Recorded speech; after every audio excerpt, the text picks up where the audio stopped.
মাটিতে প্রায় ১০ ফুট গর্ত করে কৃত্রিম গুহা বানিয়ে ৫ বছর ধরে বাস করছেন রঞ্জিত সাধু। দীর্ঘ সময়ে তিনি কারো সাথে বলেননি একটিও কথা। খাচ্ছেন শুধু কলা, ভুট্টা, চালের গুঁড়া, শাকসবজি ও ফল। এভাবেই থাকতে চান আরও ৭ বছর। রঞ্জিত সাধুর ছেলে জানান, তার বাবা ৬ মাস পর পর নিয়মিত ভারতে যাওয়া আসা করতেন। হঠাৎ ৫ বছর আগে ২০১৯ সালে ভারত থেকে ফিরে তিনি সিদ্ধান্ত নেন ১২ বছরের জন্য মৌনব্রত পালন করবেন এবং বাড়িতে থাকবেন না। সেই থেকেই মাটিতে গর্ত করে চলে যান সেখানে, ছাড়েন ভাত খাওয়াও। প্রথম দিকে রুটি খেলেও এখন তাও খান না।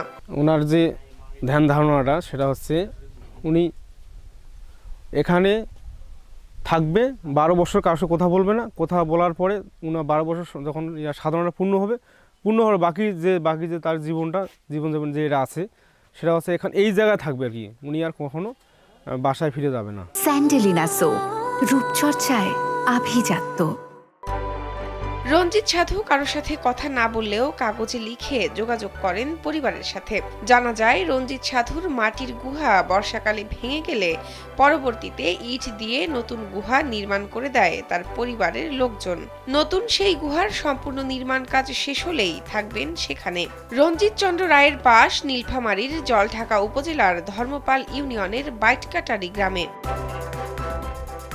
নির্জন নদীর ধারে মহাদেবের পূজা অর্চনায় নিজের মতো করে সময় কাটান এই সাধু। পরিবারকে তিনি লিখে জানিয়েছেন, ধ্যানের ১২ বছর পার হলেও আর সংসারে ফিরে যাবেন না, তবে কথা বলবেন সবার সঙ্গে। রঞ্জিত সাধুর এই তপস্যা দেখে খুশি তার পরিবার ও আশেপাশের লোকজন। ৫ বছর থেকে ওরা ব্রত পালন করছে, ওদের সিদ্ধি কামনা অর্জন আগে যাচ্ছে।